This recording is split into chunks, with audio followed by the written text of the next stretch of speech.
see what they would make of the festival, as this was the first time they were holding it. I must say that I thought the local contribution to the procession was splendid, though the Trajan contingent seemed to show up just as well. We had said our prayers and seen the show, and were on our way back to town when Polemachus, son of Cephalus, saw us in the distance making our way home, and sent a slave running on ahead to tell us to wait for him. The slave called all my coat from behind and said, "Polemachus says you ought to wait." I turned and asked where his master was. "He's coming along behind you," he said. "Do wait."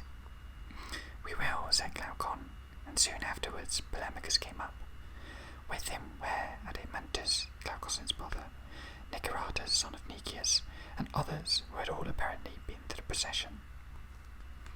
"Socrates," said Polemachus, "I believe you are starting off on your way back to town." "You are right," I replied. "Do you see how many of us there are?" he asked. "I do." "Well, you will either have to get the better of us, or stay here." "Oh, but there's another alternative," said I. "We might persuade you that you ought to let us go." "You can't persuade people who won't listen," he replied. "No," said Glaucon, "you certainly can't." "Well, you can assume we shan't listen." "And don't you know," added Adeimantus, "that there is going to be a torch race in the evening on horseback in honour of the goddess?" "On horseback?" said I. "That's a novelty. Do you mean a relay race in which they carry torches on horseback and hand them on to each other?" "Yes," answered Polemachus, "and there's to be an all-night carnival as well, which will be worth seeing. We will go out after dinner and watch it. We shall meet a lot of young men there to talk to, so please do stay." To which Glaucon replied, "It looks as if we shall have to." "Well, if you think so," I said, "stay we must." So we went to Polemachus' house, and we found his brother Lysias and Euthymidas, and besides them Thrasymachus of Chalcedon, Clemantides of Pannonia, and Clotophon, son of Aristonomus. Polemachus' father Cephalus was there too, a very old man he seemed to me, for it was a long time since I had seen him last. He was sitting garlanded on some sort of an easy chair, as he had just been sacrificing in the courtyard. There were some chairs standing round about, so we sat down beside him. As soon as he saw me, Cephalus welcomed me and said, "You don't come down to Piraeus to see us, Socrates, as often as you should. If I were still strong enough to make the journey to town easily, there would be no reason for you to come here. I would visit you. As it is, you ought to come here more frequently, for I myself find that age blunts one's enjoyment of physical pleasures, one's desire for intelligent conversation, and one's enjoyment of it increase correspondingly. So don't refuse me, but come and talk to the young men here and visit us as if we were old friends." "As a matter of fact, Cephalus," I said, "I enjoy talking to very old men, for they have gone before us, as it were, on a road that we too must probably tread, and it seems to me that we can find out from them what it is like, and whether it is rough and difficult, or broad and easy. You are now at an age when you are, as the poets say, about to cross the bar, and I would like to find out from you what you have to tell us. Is it a difficult time of life, or not?" "I'll certainly tell you what I think about it, Socrates," he said. "For some of us old men often meet together like proverbial birds of a feather. And when we do meet, most of them are full of woes. They hanker for the pleasures of their youth, remembering how they used to make love and drink and go to parties and the like, and thinking it a great deprivation that they can't do so any more. Life was good then, they think, whereas now they can hardly be said to live at all. And some of them grumble that their families show no respect for their age and proceed to harp on the miseries old age brings. But in my opinion, Socrates, they are putting the blame in the wrong place, for if old age were to blame, my experience would be the same as theirs, and so would that of all other old men. But in fact, I have met many whose feelings are quite different.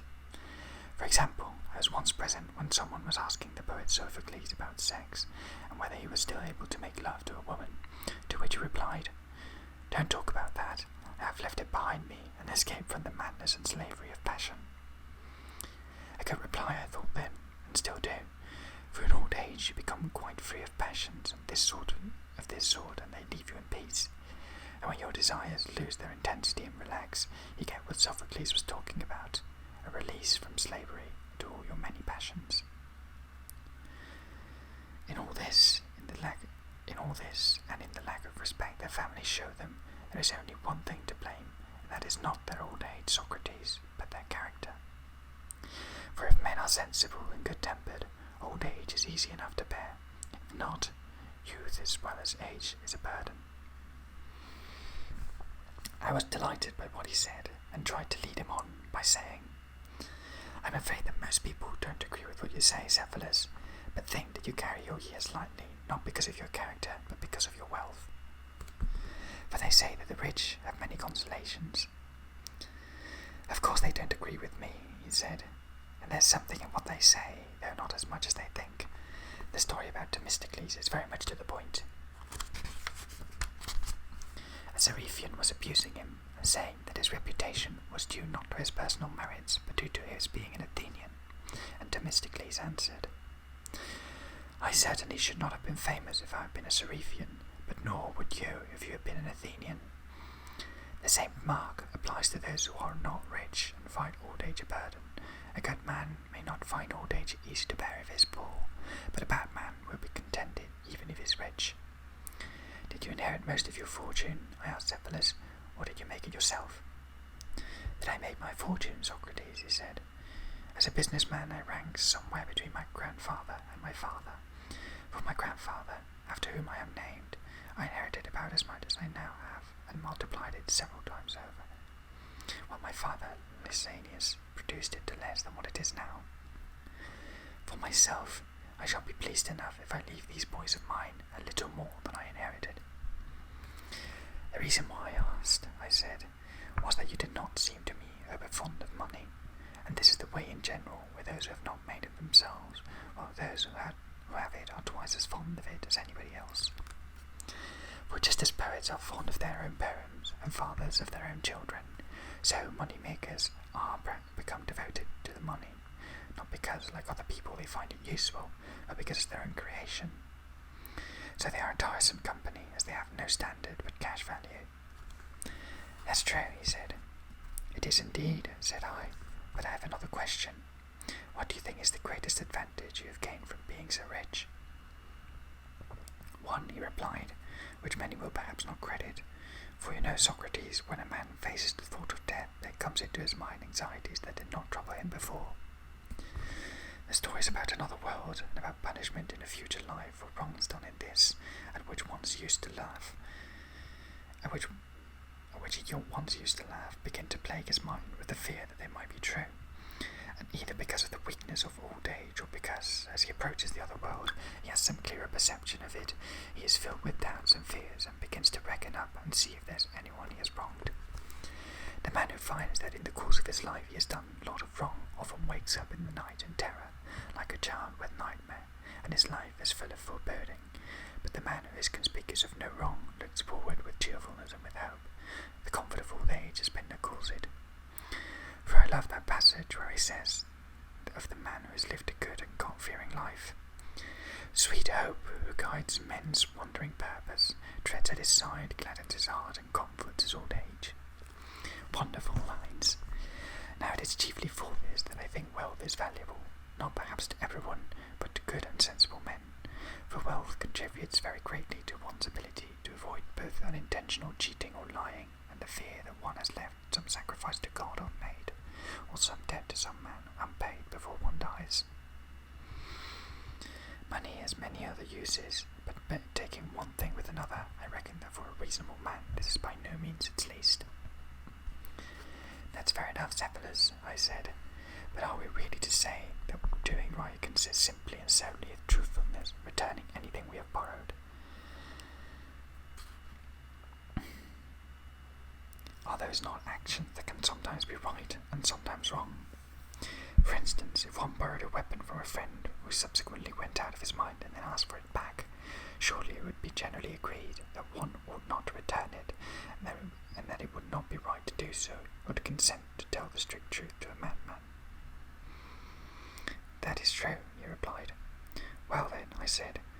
Telling the truth and returning what we have borrowed is not the definition of doing right. Oh yes, it is, said Polemachus, interrupting. At any rate, if we are to believe Simonides. Well, said Cephalus, I hand the argument over to the two of you, for I must go and see about the sacrifice. Will I take over from you? Asked Polemachus. You do, said Cephalus with a smile, and left for his sacrifice.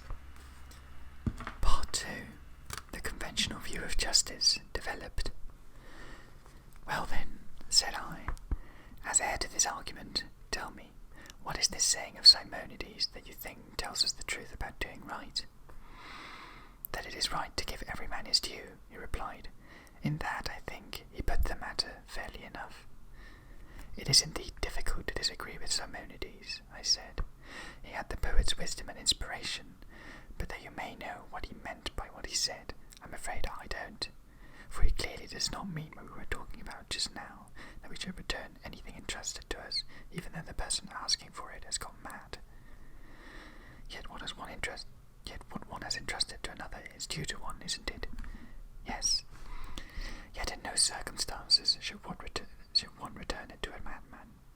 True. So Simonides must mean something different from this when he says that it is right to give every man his due. He certainly must, he replied, for his thought is that one friend owes it as a due to another to do him good, not harm. I see, I said. Then as between two friends one is not giving the other his due, and when he returns a sum of money the other has entrusted to him if the return is going to cause harm. Is this what Simonides means? Certainly. Well then, ought we to give our enemies due, whatever is due to them? Certainly, he said, what is due to them, and that is, I assume, what is appropriate between enemies, an injury of some sort. It looks, said I, as if Simonides was talking about what is right with the poet's ambiguity, for it appears that he meant that it is right to give everyone what is appropriate to him, but he calls this his due. Of course. Yes, but look here, I said. Suppose someone asked him, how then does medicine get its name, Simonides? What does it supply that is due and appropriate, and to whom? How do you suppose he would reply? Obviously, that it is the science that supplies the body with remedies and with food and drink. And if you were asked the same question about cookery, that it supplies the flavour to our food, then what about justice? What does it supply? If we are to be consistent, Socrates, it must be the ability to do good and evil to one's friends and enemies. So Simonides says that justice is to the benefit of one's friends and harm one's enemies. I think so. Who then is best able to benefit his friends and harm his enemies in matters of health? A doctor. And on a risky sea voyage, a navigator. And what about the just man? When and where will he best be able to help his friends and harm his enemies? In war, he will fight against his enemies and for his friends. Good. Yet people who are healthy have no use for a physician, have they, Polemachus? True. Nor those that stay on land for a navigator. No. Do you then maintain that those who are not at war have no use for a just man? Certainly not.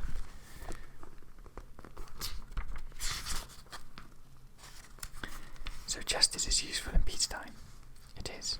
So too is agriculture for producing crops, and shoemaking for producing shoes. Yes. Well then, what is the use of justice in peacetime, and what do we get out of it? It's useful in business. And by that you mean some form of transaction between people? Yes. Well, if our transaction is a game of chess, is a just man a good and useful partner, or just a chess player? A chess player. And if it's a matter of bricks and mortar, is the just man a better and more useful partner than a bricklayer? No. Well, for what kind of transaction is the just man a better partner than the bricklayer? Where does he excel the musician, as the musician excels him in music? When money is involved, I suppose. Except perhaps, said I, when it's a question of buying or selling. If, for example, we are buying or selling a horse, a trainer would be a better partner, would he not? Or if it's a shipbuilder or a sailor. I suppose so. Then in what financial transactions is the just man a better partner than others? When we want to bank our money, Socrates. In fact, use of it all, but lay it by, yes. So when we aren't making any use of our money, we find justice useful. It looks rather like it. And so, when you want to store a pruning knife, justice is useful both to the community and to the individual. But if you want to use it, then you turn to the vine dresser. And if you want to keep your shield or your lyres safe, you look to the just man. But if you want to use it, to the soldier or musician. That seems to follow. And so, in all spheres of justice, in all spheres, justice is useless when you are using things, and useful when you are not. Maybe. Justice, then, can't be a very serious thing, I said, if that is all the use it is. But there's a further point. In boxing and other kinds of fighting, skill in attack goes with skill in defence, does it not? Of course. So too, the ability to save from disease implies the ability to produce it undetected, while the ability to bring an army safely through a campaign goes with the ability to rob the enemy of his secrets and steal a march on him in action. I certainly think so. So a man who's good at keeping a thing would be good at stealing it. I suppose so. So if the just man is good at keeping money safe, you will be good at stealing it too. That, at any rate, is the conclusion the argument leads to. So the just man turns out to be a kind of thief, a view you have perhaps learned from Homer, for he approves of Odysseus' grandfather Antilochus, who, he says, surpassed all men in stealing and lying. Justice, in fact, according to you and Homer and Simonides, is a kind of stealing, though it must be done to help a friend or harm an enemy. Is that your meaning? It certainly isn't, he replied, but I don't really know what I did mean, yet I still think that justice is to help your friends and harm your enemies. But which do you reckon are a man's friends or enemies? Those he thinks good, honest men, the reverse, or those who really are, even though he may not think so? One would expect a man's likes and dislikes to depend on what he thinks. But don't men often make mistakes and think a man honest when he is not, and vice versa? Yes, they do. In that case, their enemies are good and their friends bad, and it's only right that they should help the bad and harm the good. I suppose so. Yet good men are not likely to do wrong. True. So that by your reckoning, it is right to injure those who do no wrong. Oh no, Socrates, it looks as if my reckoning were wrong. Well then, I said, it must be right to harm wrongdoers and help those who do right. That seems more reasonable. So when men are mistaken in their judgment, it will often be right for them to injure their friends, who are really bad, and help their enemies, who are good, which is the very opposite of what we said Simonides meant. That is the conclusion that follows, certainly, he said. But let us put the matter directly, for our definitions of friend and enemy were perhaps wrong. How wrong? When we defined a friend as one who seemed a good, honest man, and how are we to change our definition? By defining a friend as one who both seems and is an honest man, while the man who seems but is not an honest man seems a friend, but really is not, and similarly for an enemy. On this reckoning, the good man is a friend and the bad man an enemy, and you want us to add to our previous definition of justice, that justice was to do good to a friend and harm to an enemy, by saying that it is just to do good to one's friend if he is good, and harm to one's enemy if he is evil. Yes, he said, that puts it very fairly. But is it really right to harm any man? It certainly is, he replied. We ought to harm bad men or our enemies. If we harm a horse, do we make it better or worse? Worse. Worse, that is, by the standards by which we judge horses. Yes. And a dog is harmed if a worse dog by the standards of... And a dog is, if harmed, becomes a worse dog by the standards of canine excellence. Surely. But must we not then say of a man that if harmed he becomes worse by the standards of human excellence? Certainly. But is not justice the standard of human excellence? It surely must be. Well, musicians will hardly use their skill to make their pupils unmusical, or riding masters to make their pupils bad horsemen. Hardly. Then will just men use their justice to make others unjust, or in short, will good men use their goodness to make others bad? That cannot function of heat to cool things, but its opposite, nor the function of dryness to wet things, but of its opposite. No. Well then, it is not the function of the good man to do harm, but of his opposite. Clearly.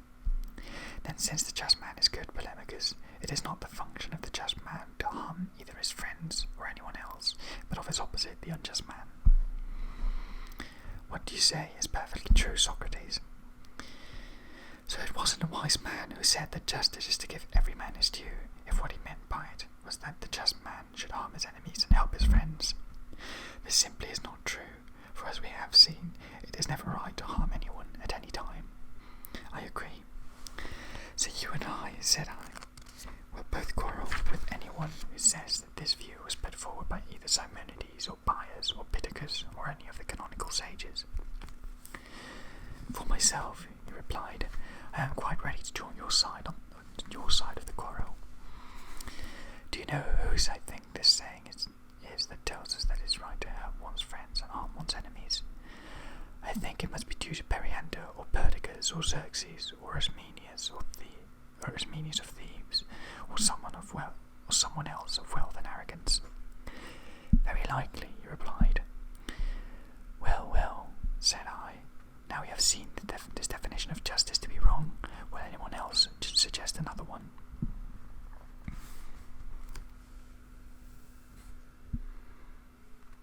Part 3. Thrasymachus and the rejection of conventional morality. While we had been talking, Thrasymachus had often tried to interrupt, but had been prevented by those sitting near him who wanted to hear the argument concluded. When we paused and I asked my question, he was no longer able to contain himself, and gathered himself together and sprang on us like a wild beast, as if he wanted to tear us in pieces. Polemachus and I were scared stiff, as Thrasymachus burst out and said, What is all this nonsense, Socrates? Why do you go on in this childish way, being so polite about each other's opinions? If you really want to know what justice is, stop asking questions and then playing to the gallery by refuting anyone who answers you. You know perfectly well that it's easier to ask questions than to answer them.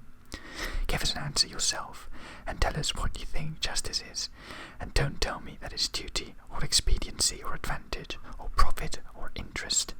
I won't put up with nonsense of that sort. Give me a clear and precise definition. I was staggered by his attack, and looked at him in dismay. If I had not seen him first, I believe I should have been struck dumb.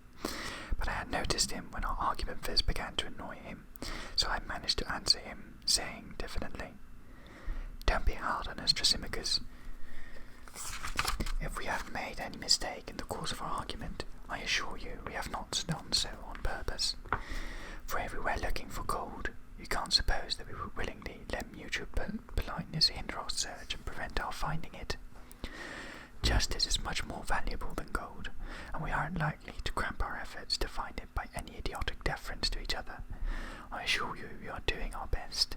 It's the ability that we lack, and clever chaps like you ought to be sorry for us and not get annoyed with us. Thrasymachus laughed sarcastically and replied, There you go with your old affectation, Socrates. I knew it. I told the others that you would never let yourself be questioned, but go on shamming ignorance and do anything rather than give a straight answer. That's because you're so clever, Thrasymachus, I replied, and you know it. You ask someone for a definition of 12 and add, I don't want to be told that it's twice 6, or 3 times 4, or 6 times 2, or 4 times 3. That sort of nonsense won't do. You know perfectly well that no one would answer you on those terms. He would reply, What do you mean, Thrasymachus? Am I to give you none of the answers you mention? If one of them happens to be true, do you want me to give you a false one? And how would you answer him? That's not a fair parallel, he replied. I don't see why not, I said. But even if it is not, we shan't stop anyone else answering like that if he thinks it fair, whether we like it or not. So I suppose that is what you are going to do, he said. You're going to give one of the answers I barred. I would not be surprised, said I, if it seemed to me on reflection to be the right one. What if I give you a quite different and far better definition of justice? What plea will you enter then? The plea of ignorance, for those who don't know must learn said he, but you must pay your cost as well. I will when I have any cash. The money's all right, said Glaucon. We'll pay up for Socrates, so let us have your definition, Thrasymachus. I know, he replied, so that Socrates can play his usual tricks, never giving his own views, but asking others to explain theirs and refuting them. But what am I to do, I asked. I neither know nor profess to know anything about the subject, and even if I did, I have been forbidden to say what I think by no means antagonist. It's much more reasonable for you to say something, because you say you know, and really have something to say. Do please, therefore, do me a favour and give me an answer, and don't grudge your instruction to Glaucon and the others here. Glaucon and the others backed up what I had said, and it was obvious that Thrasymachus was anxious to get the credit for the striking answer he thought he could give, but he went on pretending he wanted to win his point and make me reply.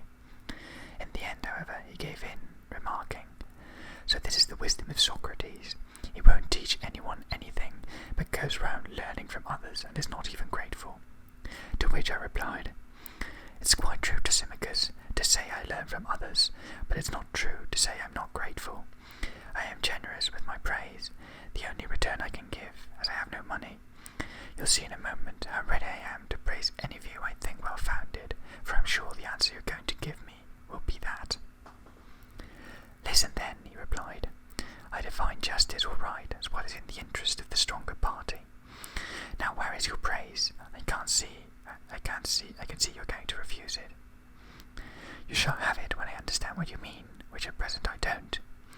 You say that what is in the interest of the stronger party is right, but what do you mean by interest? For instance, Polydamas the athlete is stronger than us, and it's in his interest to eat beef to keep fit. We are weaker than he, but you can't mean that the same diet is in our interest and so right for us." "You're being tiresome, Socrates," he returned, and took my definition in the sense most likely to damage it. "I assure you I'm not," I said.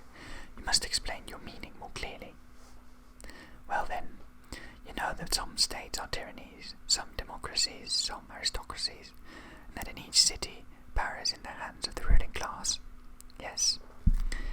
"Each ruling class makes laws that are in its own interest. A democracy, democratic laws, a tyranny, tyrannical ones, and so on.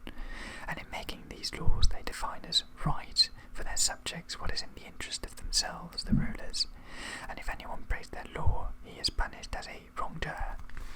That is what I mean when I say that right is the same thing in all states, namely the interest of the established ruling class, and this ruling class is the strongest element in each state, and so, if we argue correctly, we see that right is always the same, the interest of the stronger party." "Now," I said, "I understand your meaning, and we must try to find out whether you are right or not. Your answer defines right as interest, though incidentally this is just what you forbade me to do, but adds the qualification of the stronger party. An insignificant qualification, I suppose you will say. Its significance is not yet clear. What is clear is that we must consider whether your definition is true, for I quite agree that what is right is an interest, but you add to that that it is the interest of the stronger party, and that's what I don't know about and want to consider. Let us hear you." "You shall," said I. "You say that obedience to the ruling power is right and just." "I do." "And are those in power in the various states infallible or not?" "They are, of course, liable to make mistakes," he replied. "When they proceed to make laws, then, they may do the job well or badly." "I suppose so." "And if they do it well, the laws will be in their interest, and if they do it badly, they won't, I take it." "I agree. But their subjects must obey the laws they make, for to do so is right." "Of course." "Then according to your argument, it is right not only to do what is in the interest of the stronger party, but also the opposite." "What do you mean?" he asked. "My meaning is the same as yours, I think. Let us look at it more closely. Do we not agree that when the ruling powers order their subjects to do something, they are sometimes mistaken about their own best interest, and yet that it is right for the subject to do what his ruler enjoins?" "I suppose we did." "Then you must admit that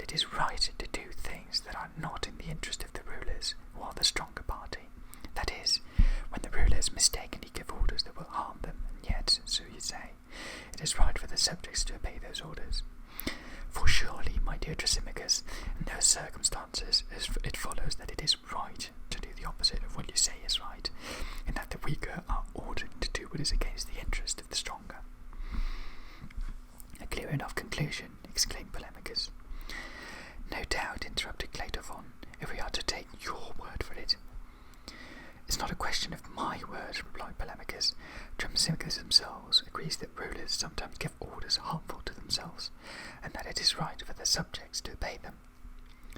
Yes, Polemachus, that was because he said that it was right to obey the orders of those in power, and that the interest of the stronger was right, and having put forward both views, he had to admit that the stronger sometimes give orders which are not in their interest, which their weaker subjects obey. From which admission, it follows that what is in the interest of the stronger is no more right than the reverse. But, objected Cleitophon, what Thrasymachus meant by the interest of the stronger was that the stronger thinks to be what the stronger thinks to be in his interest.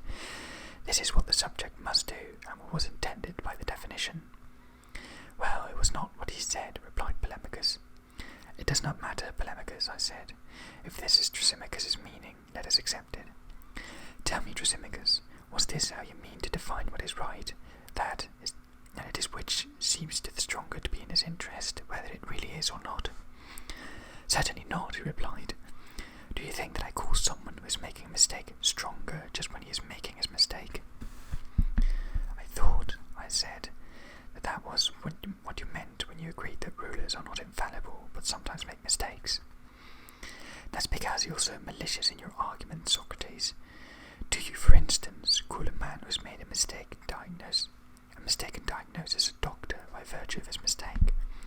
Or when a mathematician makes a mistake in his calculations, do you call him a mathematician by virtue of his mistake, and when he makes it?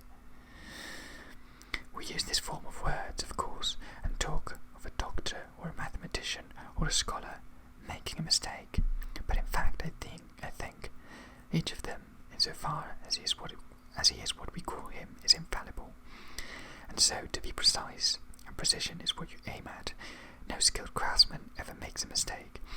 Well, he makes his mistake because his skill fails him, and he is then no longer a skilled craftsman. So no craftsman or scientist ever makes a mistake, nor does a ruler so long as he is a ruler. Though it's true that in common parlance one may talk about a doctor or ruler making a mistake, as I did in what I was saying just now. To be really precise, one must say that the ruler, insofar as he is a ruler, makes no mistake, and so infallibly enacts what is best for himself, which his subjects must perform. And so, as I said to begin with, right means the interest of the stronger party. Well, said I, so you think I'm malicious, do you, Thrasymachus? I certainly do.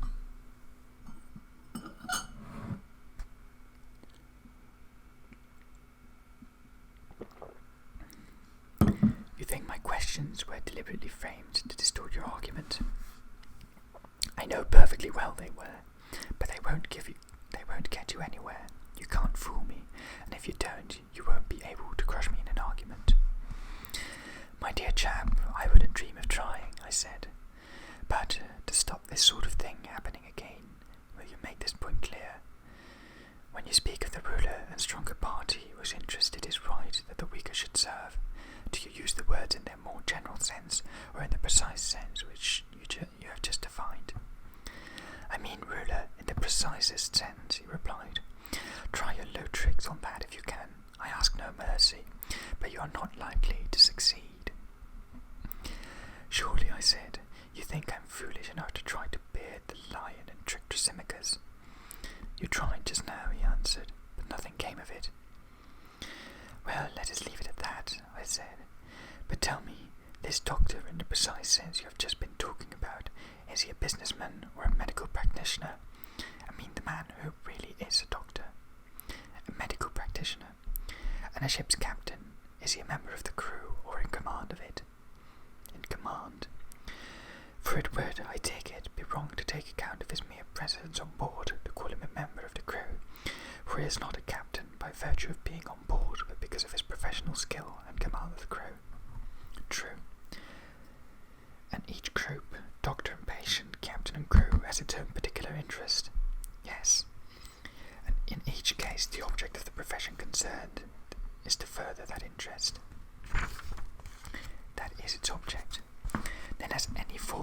natural skill any interest at which it aims over and above its own perfection.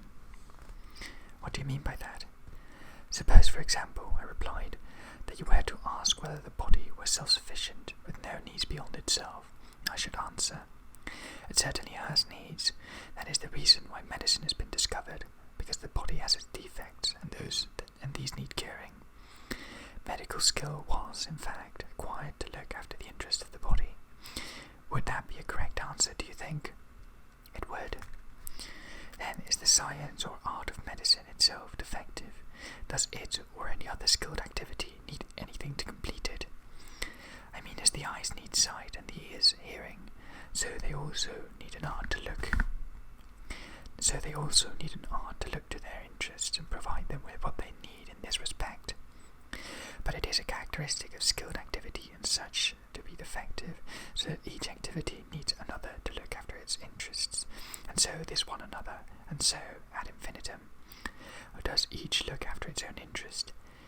Is it not rather true that each has no need either of its own nor another supervision to check its faults and watch its interests?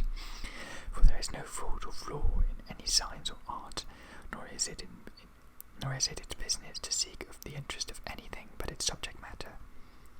Each is faultless and flawless and right, so long as it is entirely and precisely what it is. And it is in your precise sense that I want you to tell me if I am right.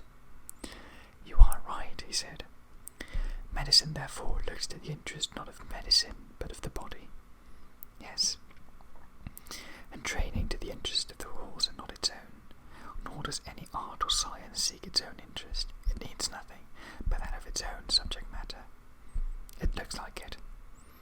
Yet surely, I said, the arts and sciences rule and control the subject matter. Thrasymachus only agreed to this very reluctantly. Then no science studies or enforces the interest of the controlling or stronger party, but rather that of the weaker party subjected to it. He agreed to this too in the end, though he tried to make a fight of it. Having secured his agreement, I proceeded. Then it follows that the doctor, qua doctor, describes with a view not to his own interest, but that of its patient. For we agreed that a doctor in the precise sense controlled the body and was not in business for profit, did we not? He assented. And did we not also agree that a ship's captain in the precise sense controlled the crew, but was not one of them? So that a captain in this sense will not give his orders with his own interest in view, but that of the crew which he controls. He agreed reluctantly. And therefore, my dear Thrasymachus, I concluded, no ruler of any kind, qua ruler, exercises his authority, whatever its sphere, with its own interest in view, but that of the subject of his skill. It is his subject and his subject's proper interest to which he looks in all he says and does.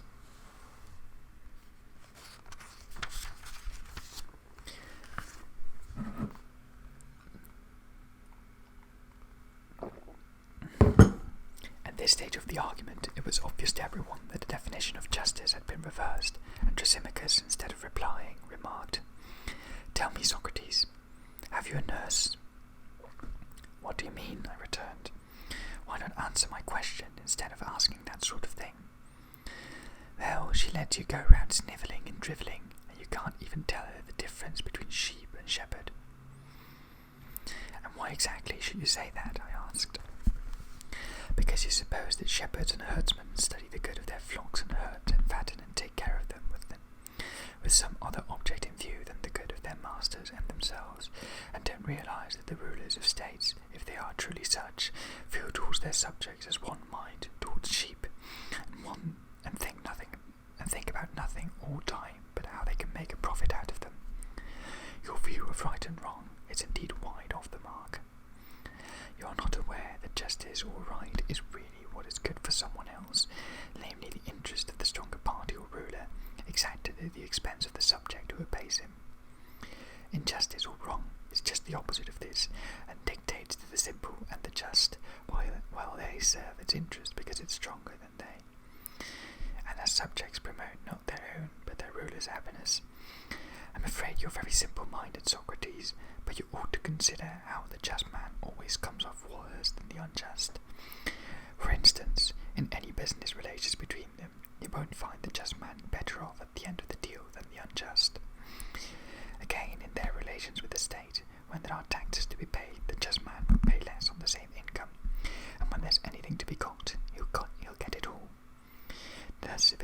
position of office. If the just man loses nothing else, he will suffer from neglecting his private affairs. His honesty will prevent him appropriating public funds, and his relations and friends will detest him because his principles will not allow him to push their interests. But quite the reverse is true of the unjust man. I'm thinking of the man I referred to just now, who can make profit in a big way. He's the man to study if you want to find out how much more private profit there is in wrong than in right. You can see it most easily if you take the extreme of injustice and wrongdoing, which brings the highest happiness to its practitioners and plunges its victims and their honesty in misery. I mean, of course, tyranny. Tyranny is not a matter of minor theft and violence, but of wholesale plunder, sacred or profane, private or public. If you are caught committing such crimes in detail, you are punished and disgraced. Sacrilege, kidnapping, burglary, fraud, theft are the names we give to such petty forms of wrongdoing. But when a man succeeds in robbing the whole body of citizens and reducing them to slavery, they forget these ugly names and call him happy and fortunate. As to all others who hear of his unmitigated wrongdoing. For, of course, those who abuse wrongdoing and injustice do so because they are afraid of suffering from it, not of doing it. So we see that injustice, given scope, has greater strength and freedom and power than justice, which proves what I started by saying, that justice is the interest of the stronger party, and justice the interest and profit of oneself. I have to deluge with this oratorical shower bath. Thrasymachus intended to leave. The others, however, would not let him, but compelled him to stay and be cross-examined. I supported their pleas, saying, "My dear Thrasymachus, you can't mean to throw a theory like that at us and then leave us without explaining it or examining its truth. Surely it's no small matter to define the course we must follow if we're to live our lives to the best advantage." "I never said it was," he countered. "You seem to say so," I replied. "Or perhaps it is that you have no consideration for us, and don't care what sort of lives our ignorance of what you claim to know make us lead. Come on, let us know your secret. It won't be a bad investment to give so many of us the benefit of your knowledge, for as far as I am concerned, you have not convinced me, and I don't think that injustice pays better than justice, even if it has a clear field to do what it wants. No, my dear Thrasymachus, I grant you you're unjust man, and I grant him the ability to continue his wrongdoing by fraud or force. It still does not persuade me that injustice pays better than justice, and there may be others who feel the same as I do. It is for you, therefore, to persuade us that we are wrong in valuing justice more highly than injustice." "And how am I to persuade you?" he retorted. "If you don't believe what I have just said, what more can I do? Do you want ideas spoon-fed to you?" "Not by you, at any rate," I replied. "But to begin with, do stick to what you say, or if you modify it, do so openly and above board. For instance, in what you have just been saying, you started by defining what a true doctor is, yet when you came to the true shepherd, you abandoned your standard of accuracy, and now suppose that the shepherd's business is to fatten his flock, not with a view to its own good, but in the hope either of a good meal, like a prospective guest at a feast, or of making a sale, as if it were a businessman, not a shepherd. Yet the shepherd's only care is for the welfare of the flock of which he is in charge, for, as we have said, so long as his art does not fall short in any way of what it should be, all its needs are sufficiently provided for. And so I thought just now that we agreed that it followed any kind of authority, public or private, pursued only the welfare of the subjects under its care. But tell me, do you think that rulers of states, rulers in the truest sense, that is, really like ruling?" "I don't think it, I know it," he replied. "Very well, Thrasymachus," I said, "but have you not noticed that no one really wants to exercise other forms of authority? At any rate, they expect to be paid for them, which shows that they don't expect any benefit for themselves, but only for their subjects. For tell me, don't we differentiate between one art or profession and another by their ability to produce different results? And please tell me what you really think, so that we can get somewhere." "That is how we differentiate them," he replied. "And so each one benefits us in a distinct and particular way. The doctor brings us health, the pilot a safe voyage, and so on. True. So wage earning brings us wages, for that is its function. For you don't identify medicine and navigation, do you? Nor, if you are going to use words precisely as you proposed, do you call navigation medicine just because a ship's captain recovers his health on a voyage because the sea suits him? No. Nor do you call wage earning medicine if someone recovers his health while earning money? No. Well then, can you call medicine money-making if a doctor earns a fee when he is curing his patient? No, he said. We are agreed then that each profession brings its own peculiar benefit. I grant that. Any common benefit, therefore, that all the professions enjoy must clearly be procured by the exercise of some additional function common to all. It looks like it. And further, if they can earn wages, it is a benefit that they get from exercising the profession of wage earning in addition to their own. He agreed reluctantly. This benefit of receiving wages does not therefore come to a man as a result of the exercise of his own particular profession. If we are to be precise, medicine produces health and wage earning wages, and building produces a house, while wage earning, following in its train, produces wages. Similarly, all other arts and professions each perform their own function to the benefit of the subject of which they are in charge, and no man will benefit from his profession unless he is paid as well.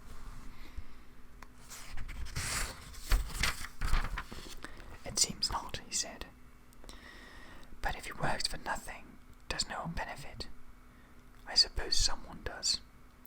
In fact, it is clear enough, Thrasymachus, that no profession or art or authority provides for its own benefit, but, as we said before, for that of the subject of which it is in charge, thus studying the interest of the weaker party and not the stronger.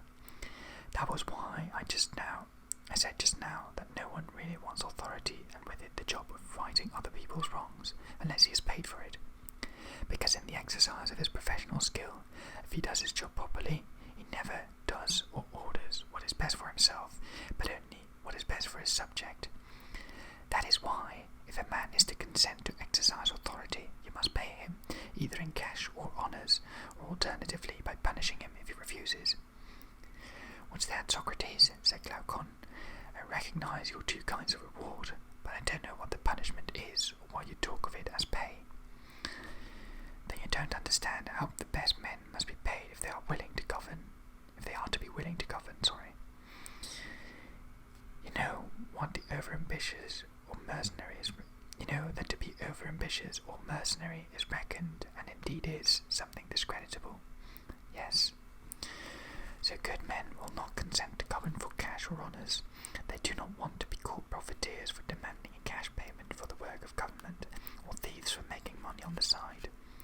And they will not work for honours, for they aren't ambitious. We must therefore compel them to consent and punish them if they refuse.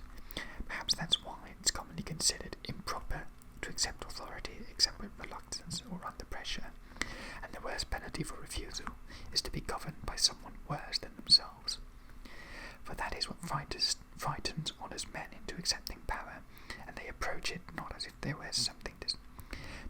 were something desirable out of which they were going to do well, but as if it were something unavoidable for which they cannot find anyone better or equally qualified to undertake. For in any city of good men there might well be as much competition to avoid power as there is now to get it, and it would be quite clear that the true ruler pursues his subjects' interest and not his own. Consequently, all wise men would prefer the benefit of their service at the hands of others rather than the labour of affording it to the others themselves.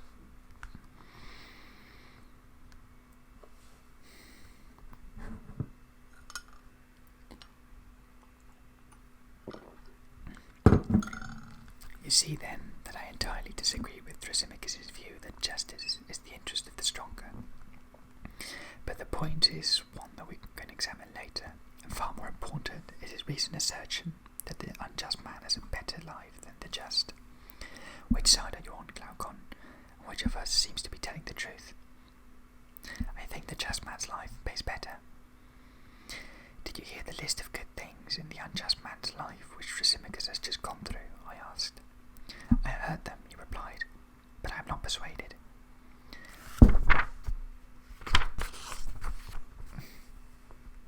Shall we then try to persuade him if we can find any flaw in his argument?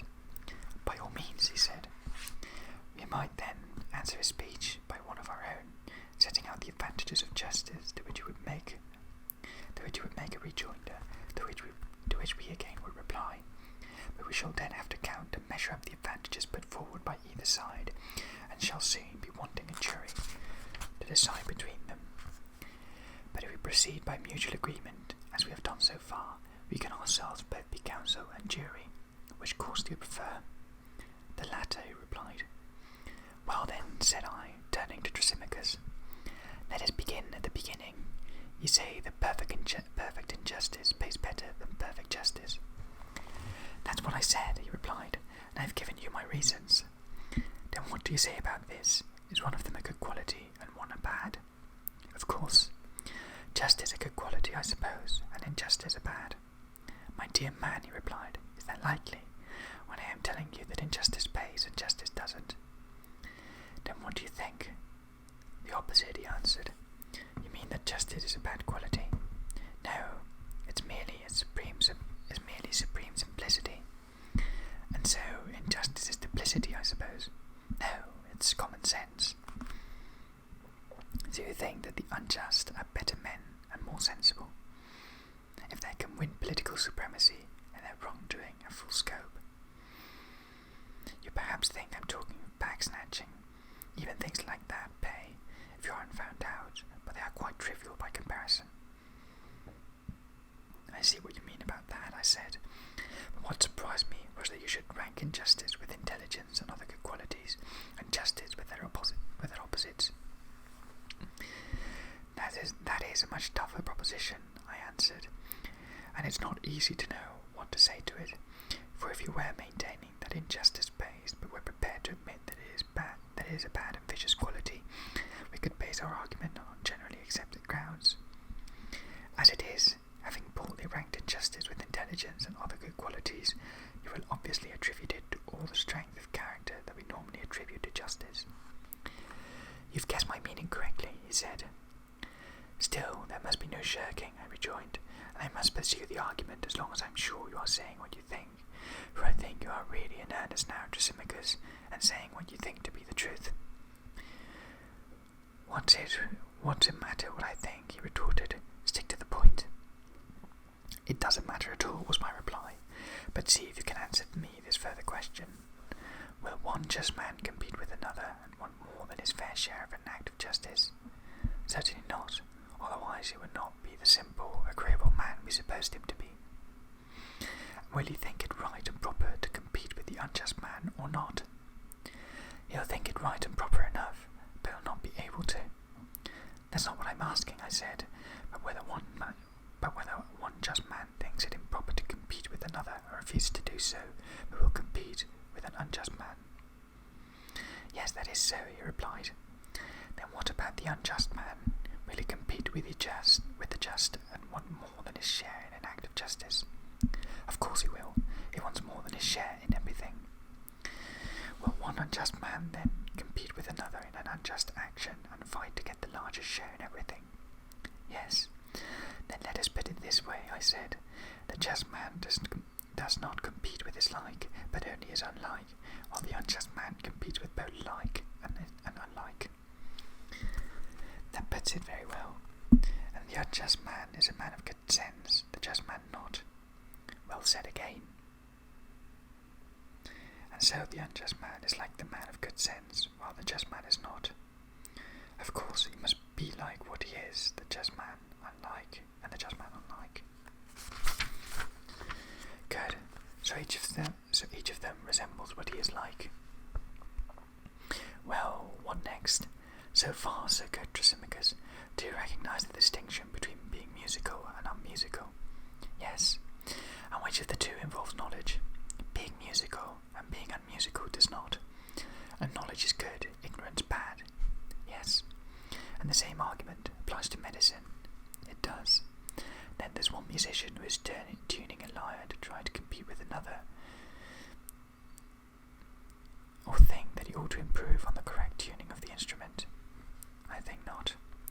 But he does try to do better than the unmusical layman. He must try to do that.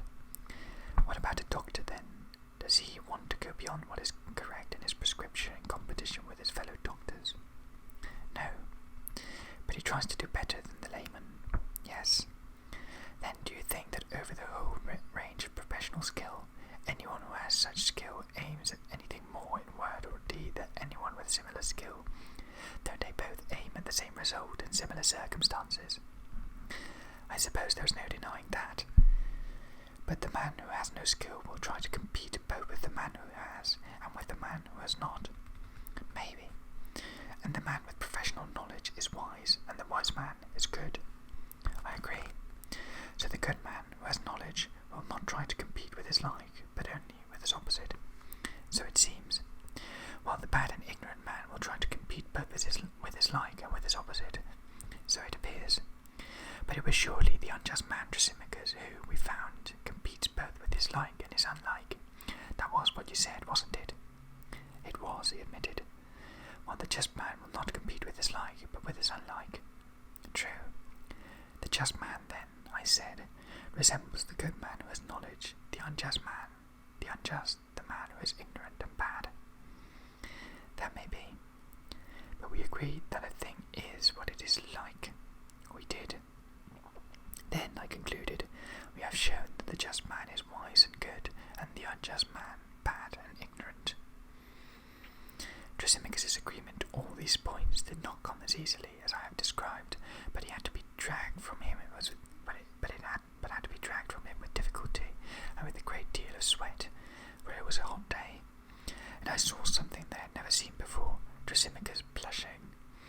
So when we agreed that justice meant good character and knowledge and injustice their opposites, I said, well, we have settled that point, Thrasymachus, but you will remember that we also said that injustice was strength. I remember well enough, he replied, but I still don't accept your last argument and have more to say about them. Yet, if I were to say it, I know you would accuse me of making speeches. Either therefore let me say all I have to say, or else, if you prefer it, continue your cross-questioning. I will answer very good, yes and no, like someone listening to all women's gossip. But please answer as you really think, I replied. I will, to please you, he said, since you won't let me speak at length. Does that satisfy you? It does indeed, said I, and if you will answer like that, I will ask the questions. Ask away, then.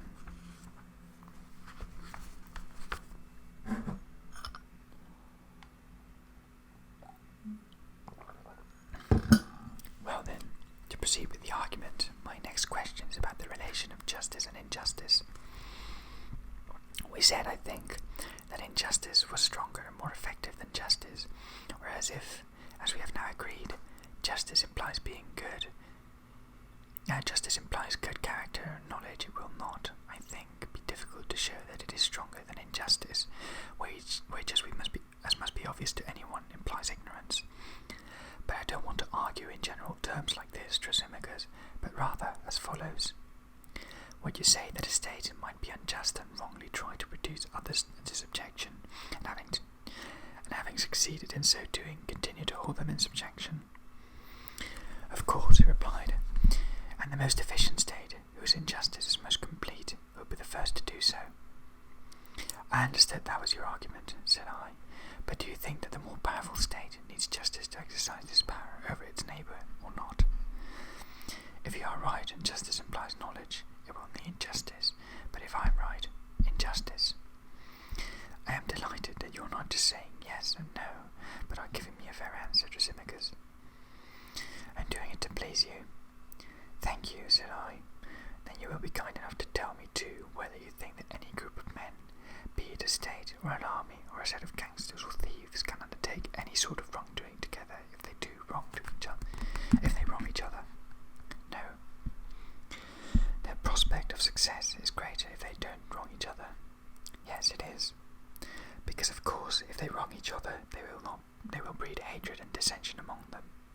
But if they treat each other fairly, there will be unity of purpose among them. Yes, I won't contradict you. That's very good of you, I said. Now tell me this. If it's the function of injustice to produce hatred, whatever it is, won't it cause men to hate each other and quarrel and be incapable of any joint undertaking, whether they are free men or slaves? It will. And so with any two individuals, injustice will make them quarrel and hate each other, and they will be at enmity with themselves and with just men as well. They will. And in a single individual, it will not lose its power, will it, or produce any different result? I grant you that. Injustice, then, seems to have the following results, whether it occurs in a state or family or army or in anything else. It renders it incapable of any common action because of factions and quarrels, and sets it at variance with itself and with its opponents and with all just men. Yes. And it produces its natural effects also in the individual. It renders him incapable of action because of internal conflicts and division of purpose, and sets him at variance with himself and with all just men. Yes, and the gods of course are just. Granted. So the unjust man is an enemy of the gods, and the just man their friend. Go on, make the most of it, he retorted. I won't annoy the company by contradicting you. If you will go on answering my questions in the same way, I replied, you will complete my entertainment. We have shown that just men are more intelligent and more truly effective in action, and that unjust men are incapable of any joint action at all. Indeed, we are presumed to speak of unjust men effecting any joint action between them. We are quite wrong, for had they been completely unjust, they would never have kept their hands off each other, and there must have been some element of justice among them which prevented them wronging each other as well as their victims, and brought them what success they had. They were in fact only half corrupted when they set about their misdeeds, for had their corruption been complete, their complete injustice would have made them incapable of achieving anything. All this seems to me to be established against your original contention. We must now proceed to the further question, which we postponed, whether the just or the unjust live better or happier lives. The answer is, in fact, already clear, I think, from what we have said, but we must look at it more closely, for the question is not a trivial one. It is our whole way of life that is at issue. So tell me, do you think a horse has a function? Yes. And would you define it as something that only the horse, or whatever it may be, can do, or at any rate that the horse does best? I don't understand. Look at it this way. We can see only with our eyes, and hear only with our ears. True. So we can rightly call these the function of the eye and ear. Yes. So again, though you could cut off a fine shoot with a carving knife or a chisel or another tool, or you do the job best if you use a pruning knife made for the purpose, which surely we may call its function. We may. And I think you may see now what I mean by asking if the function of a thing was not that which only it can do, or that which it does best. Yes, I understand, he replied, and I think this is what we mean by a thing's function. Good, said I, and has not everything which has function its own particular virtue or excellence? Let me take the same examples again. The eyes have a function, have they not? Have they not also their own particular excellence? They have. The ears too have a function, and therefore their own excellence, and so with all other things. Yes, that is so. Come then, could the eyes properly perform their function if instead of their own peculiar virtue or excellence they had the corresponding defect? How could they? For you mean, I suppose, blindness instead of sight? I mean, whatever their virtue may be, for I am not concerned with that yet, but only to find out whether a thing's characteristic virtue enables it to perform its function well, while its characteristic defect makes it perform it badly. Yes, that is true, certainly, he replied. So we can say that the ears, if deprived of their own peculiar virtue, perform their function badly, and the same argument applies in all other cases. I agree. Then the next point is this: is there any function that is impossible to perform except with the mind? For example, paying attention, controlling, deliberating, and so on. Can we divorce any of these from the conscious mind of which we should say they were characteristic? No. And life, is not that a function of a mind? Certainly. And the mind, therefore, will have its peculiar virtue. It will. And if deprived of this peculiar virtue, it will be incapable of performing its function well, will it not? Quite incapable. It follows, therefore, that goodness enables the mind to perform its function of control and attention well, and badness the reverse. It follows. And we agreed, that we not, that justice was the peculiar virtue of the mind, and injustice its defect. We did. So the just-minded man will have a good life, and the unjust a bad life. So it appears from your argument. But the man who has a good life is prosperous and happy, and is opposite the reverse. Of course, so the just man is happy, and the unjust man miserable. I grant that. And so, since it never pays to be miserable, but to be happy, we can say, my dear Thrasymachus, that justice pays better than injustice.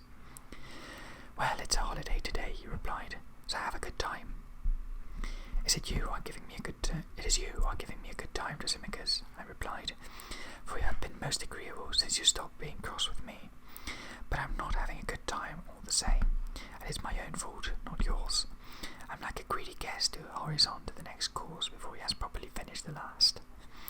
For we started off to inquire what justice is, but before we had found the answer, we were asking whether it was virtue and involved knowledge or not. And then, when we came across the question whether injustice pays better than justice, instead of letting it alone and sticking to the problem in hand, off we went in pursuit. So I am still none the wiser after all our discussion. For until I know that what injustice is, I am hardly likely to find out whether it is a virtue or not, or whether it makes a man happy or unhappy.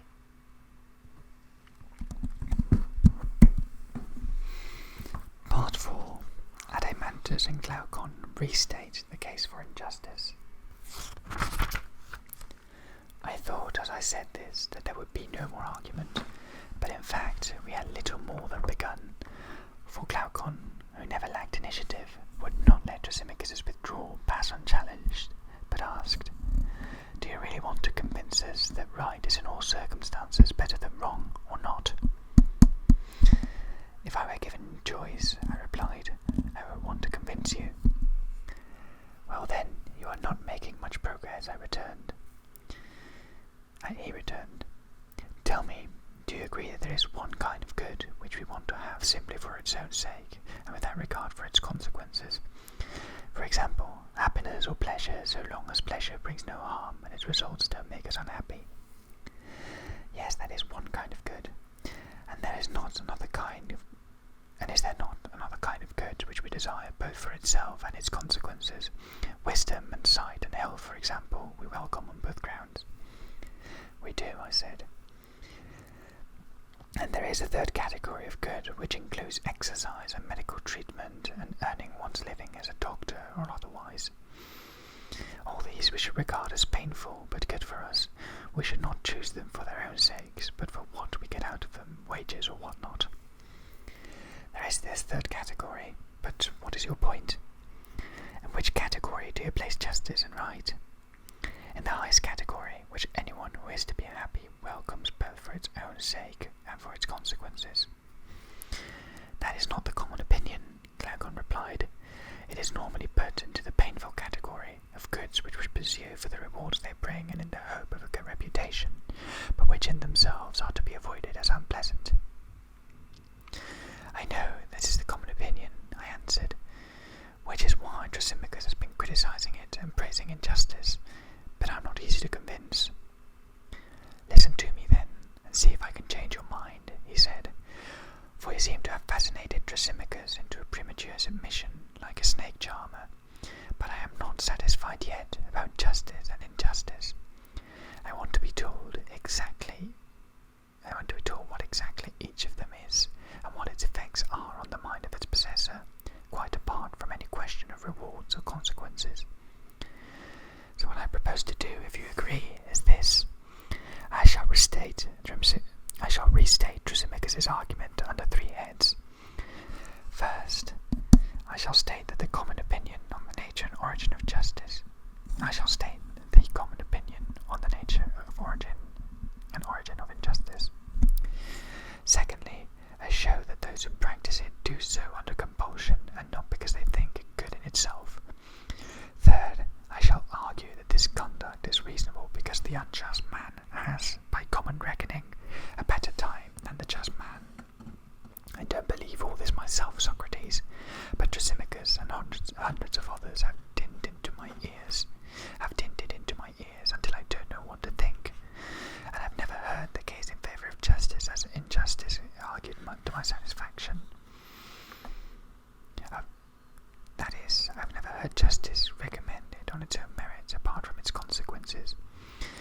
is what I want to hear you do. I therefore propose to state, forcibly, the argument in favour of injustice, and thus give you a model which I want you to follow when your turn comes to argue in favour of justice. Do you agree to this suggestion? Nothing could please me better, I replied, for it's a subject which all sensible men should be glad to discuss. Splendid, said Glaucon, and now for my first heading, the nature and origin of justice. What they say is that our natural instinct is to inflict wrong and injury, and to avoid suffering it, but that the disadvantages of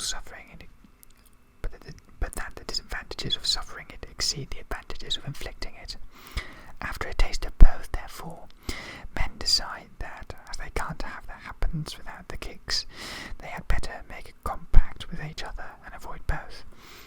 They accordingly proceed to make laws and mutual agreements, and what laws they lay down they call lawful and right. This is the origin and nature of justice. It lies between what is most desirable, to do wrong and avoid punishment, and what is most desirable, to suffer wrong without redress. Justice and right lie between these two, and are accepted not as being good in themselves, but as having a relative value due to our inability to do wrong. For anyone who had the power to do wrong and called himself a man would never make any such agreement with anyone. He would be mad if he did. This then is the account they give of the nature and the origins of justice. The next point is that men practice it against their will and only because they are unable to do wrong. This we can most easily see if we imagine that a just man and an unjust man have each been given liberty to do what they like, and then follow their subsequent careers. We shall catch the just man in exactly the same pursuits as the unjust, led by self-interest, the motive which all men naturally follow if they are not forcibly restrained by law and made to respect each other's claims. The best illustration of the liberty I am talking about would be if we suppose them to be possessed of the power which Gyges, the ancestor of the famous Lydian, had in the story. He was a shepherd in the service of the then king of Lydia, and one day there was a great storm and an earthquake in the district where he was pasturing his flock, and a chasm opened in the earth. He was much amazed, and descended into the chasm, and saw many astonishing things there. Among them, so the story goes, a bronze horse, which was hollow and fitted with doors, through which he peeped and saw a corpse of more than human size. He took nothing from it, save a golden ring it had on its finger, and then made his way out. He was wearing this ring when he attended the usual meeting of shepherds which reported monthly to the king on the state of his flocks, and as he was sitting there with the others, he happened to twist the bezel of the ring towards the inside of his hand. Thereupon he became invisible to his companions, and they began to refer to him as if he had left them. He was astonished, and began fingering the ring again, and turned the bezel outwards, whereupon he became invisible again. When he saw this, he started experimenting with the ring to see if it really had this power, and found that every time he turned the bezel inwards, he became invisible, and when he turned it outwards, he became visible. Having made this discovery, he managed to get himself included in the party that was to report to the king, and when he arrived, seduced the queen, and with her help, attacked and murdered the king, and seized the throne. Now let us imagine there to be two such rings, one for the just man, and one for the unjust. There is no one, it would commonly be supposed, that would have such iron strength of will as to stick to what is right and keep his hands off other people's property, for he would be able to steal from shops whatever he wanted without fear of deception, to go into any man's house and seduce his wife, to murder or release from prison anyone he felt inclined, and generally behave as if he had supernatural powers. And in all this the just man would differ in no way from the unjust, but would follow the same course. This, it would be claimed, is strong evidence that no man is just save under compulsion, and that no man thinks justice pays him personally, since he will always do wrong when he gets the chance. Indeed, the supporter of this view will continue, men are right in thinking that injustice pays the individual better than justice, and if anyone had the liberty of which we have been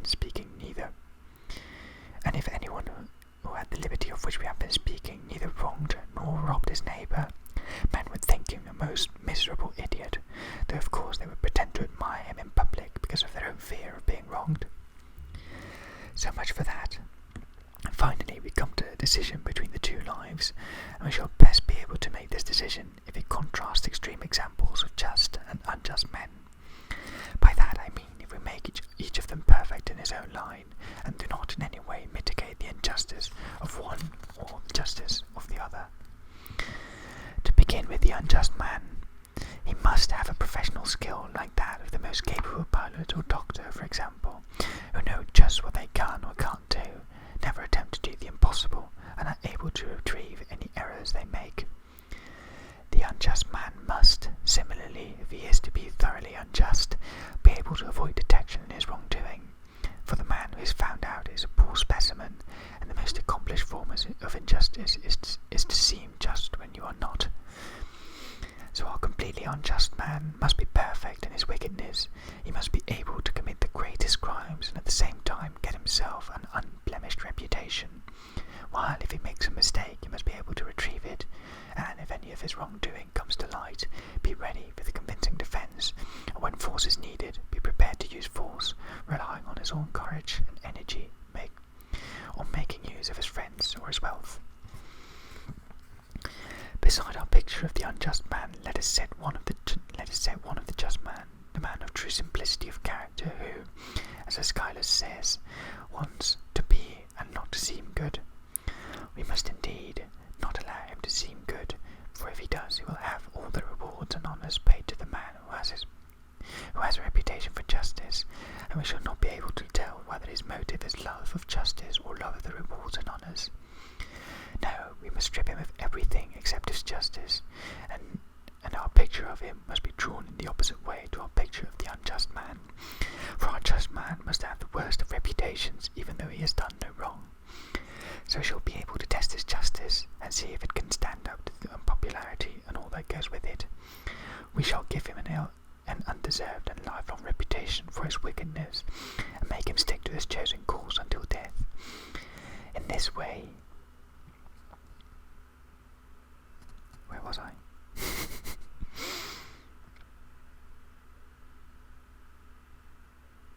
In this way, when we have pushed the life of justice and of injustice each to its extreme, we shall be able to judge which of the two is the happier.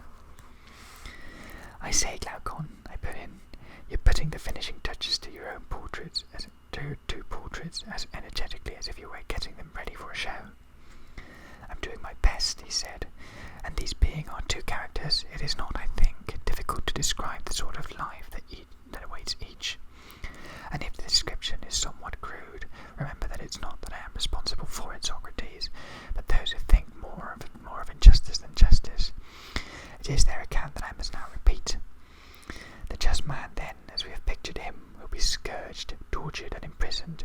His eyes will be put out, and after enduring every humiliation, he will be crucified, and learn at last that we should want not to be, but to seem just. And so that remark which I quoted from Aeschylus could be more appropriately applied to the unjust man, for he, because he deals with realities and not appearances, wants not to seem, but to be unjust. He reaps thought's deep furrow, from therefrom spring goodly schemes. For therefrom spring godly schemes. Schemes which bring him respectability and office, which enable him to marry into any family he likes, to make good matches for his children, and to pick his partners in business, while all the time, because he has no scruples, he is on the make. In all kinds of competition, public or private, he always comes off best and dusts down his rivals, and so becomes rich and can help his friends and harm his enemies. His sacrifices and offerings to the gods are on a magnificent scale, and his services to the gods and to any man he wishes to serve are far better than those of the just man, so that it is reasonable to suppose that the gods care more for him. And so the conclusion, Socrates, is that a better time awaits the unjust man than the just at the hands of both gods and men. When Glaucon had finished speaking, I had it in mind again to make some reply to him, but his brother Adeimantus forestalled me, saying, You don't suppose this is a complete statement of the argument, do you, Socrates?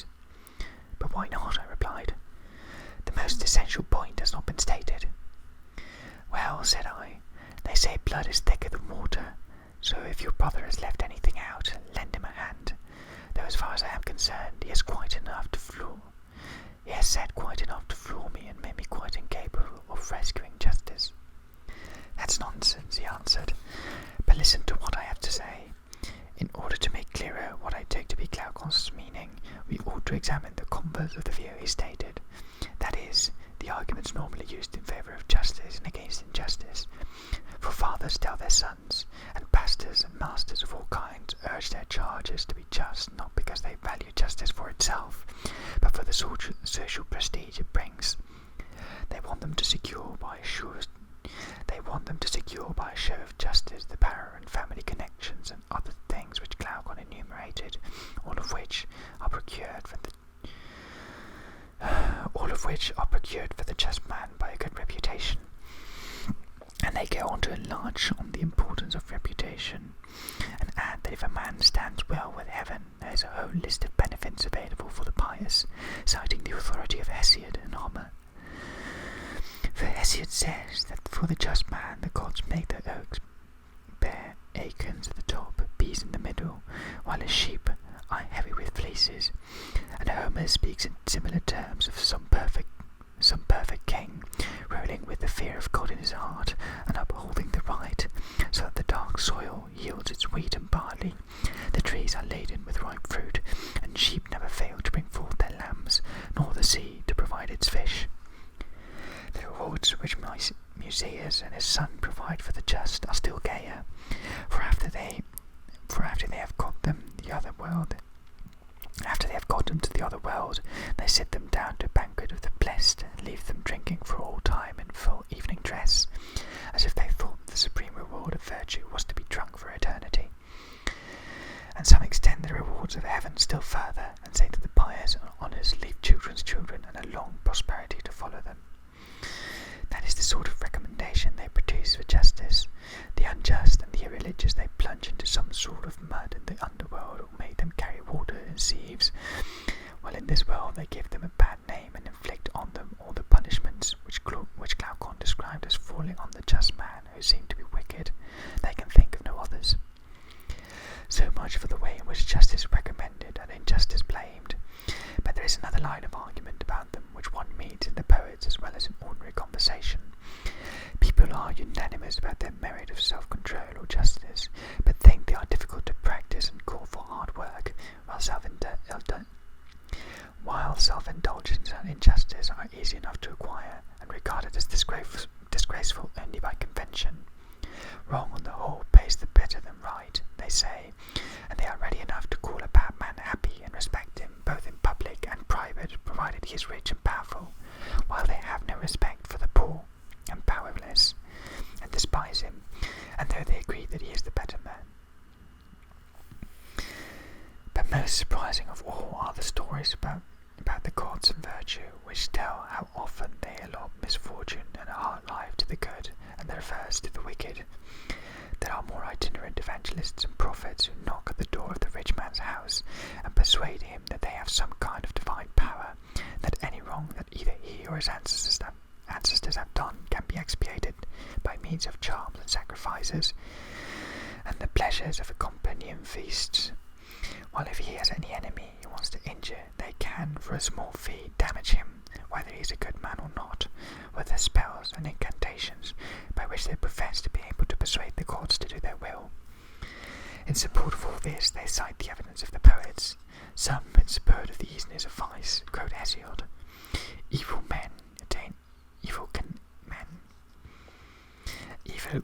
can men attain easily and in companies. The road is smooth and a dwelling near, but the gods have decreed much sweat before a man reaches virtue, and a road that is long and hard and steep. Others quote Homer on turning aside the gods. The very gods are capable of being swayed. Even they are turned from their course by sacrifice and humble prayers, libations and burnt offerings, when the miscreant and sinner bend the knee to them in supplication. Or they produce a whole collection of books or ritual instructions written by Musaeus or Orpheus, whom they call descendants of the moon and the muses, and they persuade not only individuals but whole communities that, both for living and dead, remission and absolution of sins may be had by sacrifices and childish performances, which they are pleased to call initiations, in which they alleged deliver us from all ills in the next world, where terrible things await the uninitiated.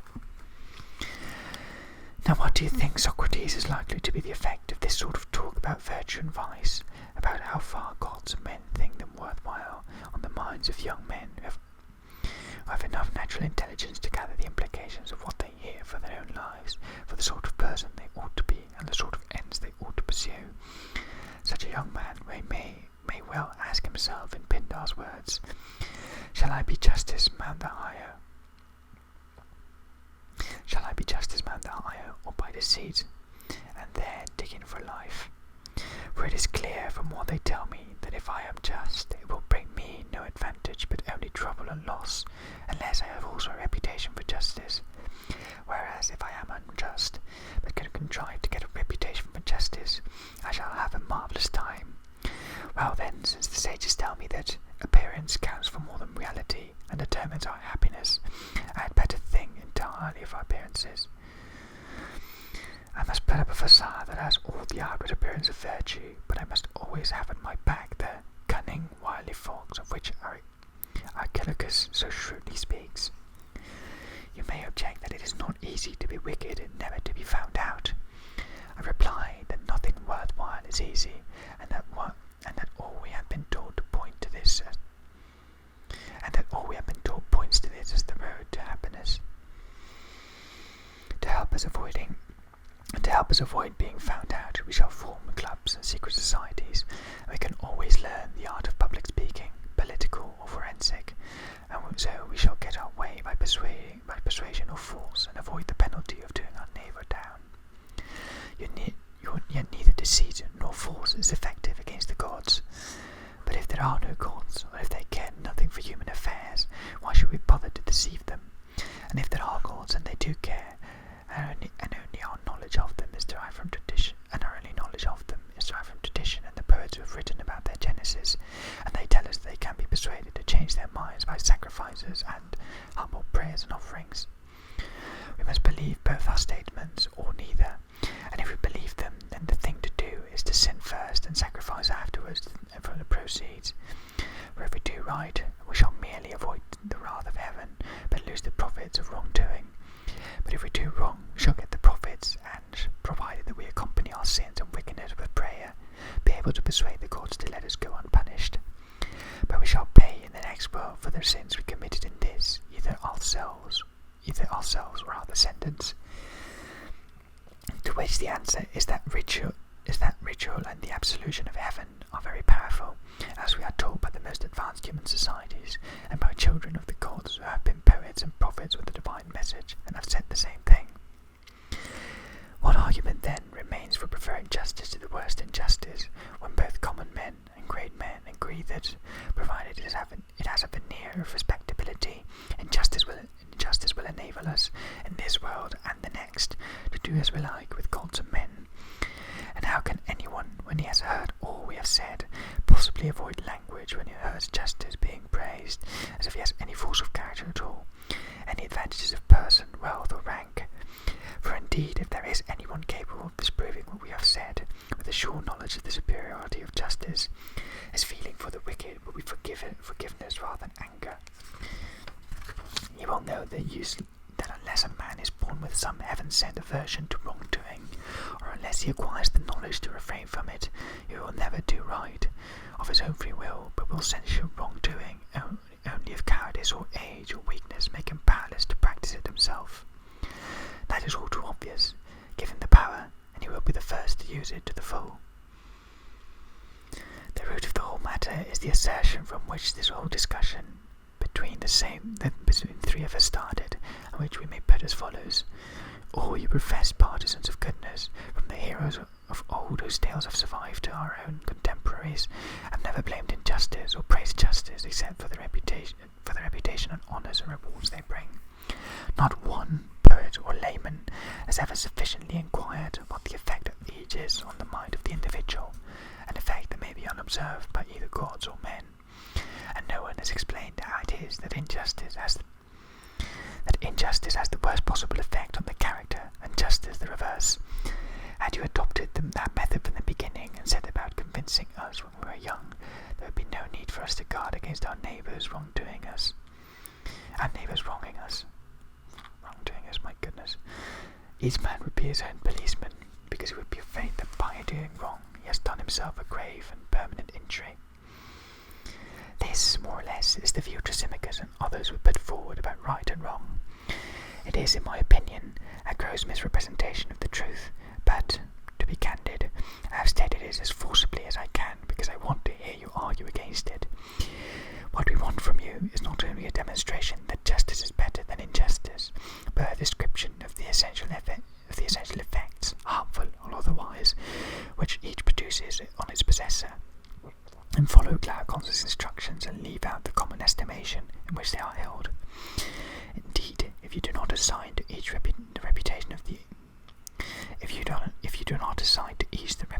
the other bears, we shall consider that you are concerned to praise or blame the appearance of right and wrong, and not the reality, and that your advice is the same as Thrasymachus's, that we should do wrong and avoid being found out, and that you agree with him that justice is what is good for someone else, the interest of the stronger party, while injustice pays oneself and is to be pursued at the expense of the weaker party. You have agreed that justice falls into the highest category of goods, that is, which we choose not only for their consequences, but also, and far more, for themselves, such things as sight, hearing, intelligence, health, and all other qualities which bring us a real and not merely an apparent benefit.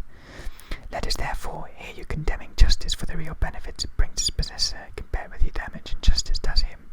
And let us hear no more of rewards and reputation. I am prepared to listen to other people commending or condemning justice and injustice in this way by an assessment of their consequences, but you have spent your life studying the matter, and from you, if I may say so, we won't put up with it. Prove to us, therefore, not only that justice is superior to injustice, but that, irrespective of whether the gods or men know it or not, one is good and the other is evil.